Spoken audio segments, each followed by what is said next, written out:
what happened at Gaza, which is utter slaughter and destruction.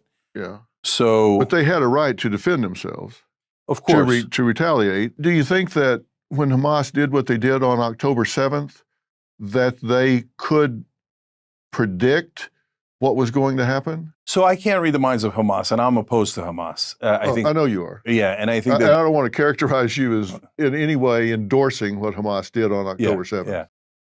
In this video, Cenk Uygur just exposed Dr. Phil's real face and also exposed his sold-out narrative towards Israel. Guys, watch this video till the end and you will see how Dr. Phil is blatantly rejecting every point of Cenk Uygur and is more focused on establishing the Israeli agenda in his own show, which literally makes no sense.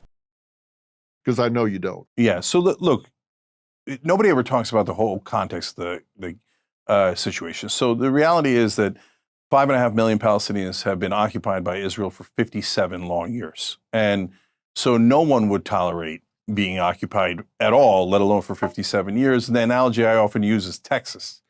So if somebody came and occupied Texas, do you think Texas might fight back? Do you think the citizens might fight back? And especially if you took away any opportunity to do it in a legitimate way, do you think maybe an insurgency would rise that others would call terrorism, right? So now that doesn't justify the terrorism, but it just explains to you how we got here. So 57 years, so then Hamas does something terrible in return, okay? And then Israel goes, oh, you want to see terrible? We'll show you terrible, and levels the whole place. So, but what Israel doesn't understand is that they are Goliath. For all of Jewish history, they have been David, and they have been abused, and they have been traumatized, and I don't know people that have suffered more, right? But they're misunderstanding the current situation. They're no longer David. They're Goliath, plus they've got even bigger Goliath behind them. And they're beating up on these folks when they got to let them go. Okay, but you just said a really important word. You just said but. Mm-hmm.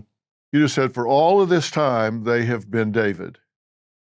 But that means forget everything I just said. I'm going to now tell you what I really mean.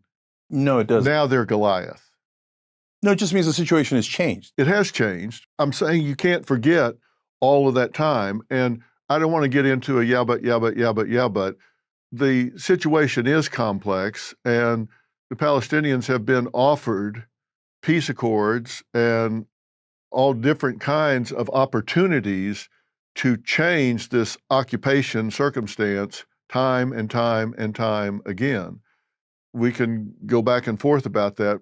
My point is that there is no moral equivalent to what happened on October 7th. I actually totally disagree. I think what Israel has done since is far, far worse, and it's empirical. So they've killed 62,000 now. Hamas killed 1,200. My heart breaks for that 1,200. There was kids in there. There was terrible things that were done in there. Now Israel has done every one of those things, but times 60. So don't tell me that Israel is more moral. I would argue they are more immoral. And especially when you're Goliath, you have a responsibility to tread a little bit more carefully. And Israel has done the exact opposite. And remember, they're the ones who started it by occupying them in the first place. There's not a single Texan that would ever tolerate what Israel has done to the Palestinians. Well, like you can clearly see, Cenk Uygur just made some awesome points, pointing out why Israel is giving all the blame to Hamas and Palestine. What Israel did to Palestine was literally nothing compared to what Hamas did to Israel. At this point, I believe Israel is thankful to Palestine just because they attacked and killed 1,200 Israelis. If that wasn't the case, then Israel literally wouldn't have had any points to argue with. And you can see Dr. Phil is also trying to win this argument with that one Hamas and Palestine issue, which he is using to corner Cenk Uygur in the interview. We could go over the number of times that Israel has been attacked. And when you say that they have done the same or worse, I don't know of an aggressor that has gone to the lengths that Israel has gone to, dropping leaflets, warning people, get out of this area, get out of this area, get out of this area, because we're coming after the aggressors. To me, they have gone to extreme lengths to try and protect civilian life.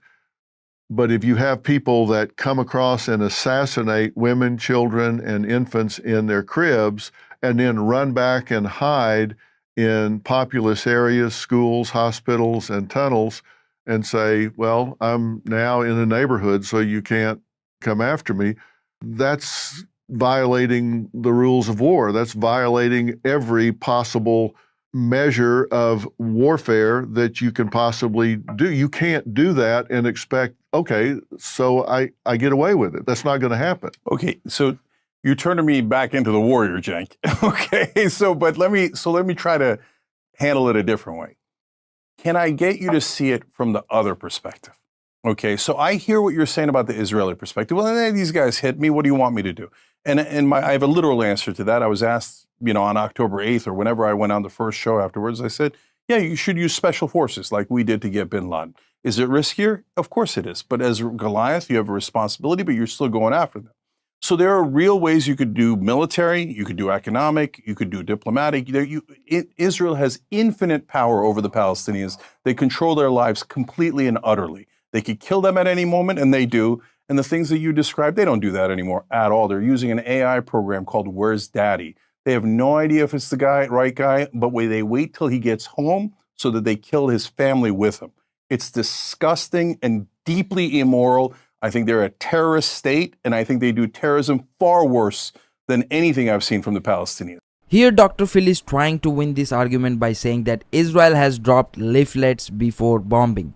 But someone needs to teach Dr. Phil that Gaza is the most densest city and populated area in this world. And if you drop leaflets but there is no way to exit, then what is the reason for Israel to drop leaflet before bombing? And giving leaflet doesn't actually make your bombing legal either, right? After that, Cenk Uygur just owned Dr. Phil by revealing Israel's use of an AI program called Where is Daddy, which according to multiple investigative reports was actually used to track suspects and intentionally drop bombs on that particular site and moment so that they could wipe out everyone in one go. So I think there is no excuse Israel can make in this particular situation. Now, having said all that, okay, so I'm a bad guy. If you're from Israel's perspective, you go, I don't like that. He's saying mean things about us, and we got every right to occupy these people and keep them as our slaves for 57 long, brutal years, and I'll do it for 500 more years because I'm superior to them. That's how I view Israel. And so I'm not a friend. I'm not like in the sense of what they're doing today. My God, they do a peace deal. I love Israel. Let's go together. And I want it to be beautiful, safe haven for Jews. They deserve it, etc. But can I get you to see the Palestinian perspective? How long do you want me to be occupied? How long do you want me to live under the thumb of a different people? How long would you accept that? What would you do that was different? And they've tried everything. They've gone to the UN, just like Israel did, rebuffed. They've tried diplomacy, rebuffed. They try everything, rebuffed, because Israel has infinite power because it controls America. I can look at it from Palestinians' point of view, and I hate the loss of life in Palestine. I absolutely hate the loss of life in Palestine. I think when Hamas made the attack they did on October 7th, they put a sequence of events into play that they knew was going to happen. They don't value life, they value death. And I think they put all of those people in harm's way. They knew what they were doing when they did it. They're responsible for what's happening in Gaza Strip when they did what they did. They knew what was going to happen when they did it. So it's happening. And now this peace accord, will it hold? Netanyahu is, I suppose, skeptical of it when you're dealing with people in power whose prime directive is you be dead. It's hard to negotiate with people who are oriented to wipe you off the face of the earth. From the river to the sea, you can spin that any way you want, but that is what it is. It's so hard not to get frustrated. I'm trying to make peace here, but Dr. Phil, look, last things on this. Number one, Netanyahu has said from the river to the sea. So don't tell me that you don't like from the river to the sea when your prime minister says it. Number two, he's actually doing river to the sea, and they're going to take Gaza, and they're going to try to take the West Bank. Number three, they've now killed 60 times the number of civilians. So how could killing 60 times the number of civilians be more morally correct than killing one time? It just doesn't make any sense. But America's only looking at it from the Israeli perspective. Oh my God, what would you do if you were attacked? Okay, but I'm asking you, what would you do if another race, country, religion, government was oppressing you for 57 years? They have to go to checkpoints. They get humiliated at every checkpoint. They have no rights at all. The settlers have killed 1,000 people in the West Bank. Nothing to do with the Gaza Strip, nothing to do with Hamas. Hamas is not in charge of the West Bank. They kill, oppress, humiliate, and then they go, I can't believe you're mad about it. Oh my God, I can't give you freedom because you don't like Israel. How were they supposed to like Israel? At what point would they have liked Israel? What made Cenk Uygur expose Dr. Phil and destroy his Israeli agenda are facts and proof, which almost everyone knows in the world. No matter how much Israel tries to defend themselves, they have to understand it's 2025 and everything is recorded and documented. So if you just brag and try to come up with a paid media campaign part like Dr. Phil did here, then you will be destroyed like this in your own podcast. So guys, what do you think? Don't you think here Dr. Phil tried to set an agenda against Palestine by taking the side of Israel? Or do you disagree with any points made by Cenk Uygur? Let me know in the comments, and I would really like to know your point of view, and thanks for watching.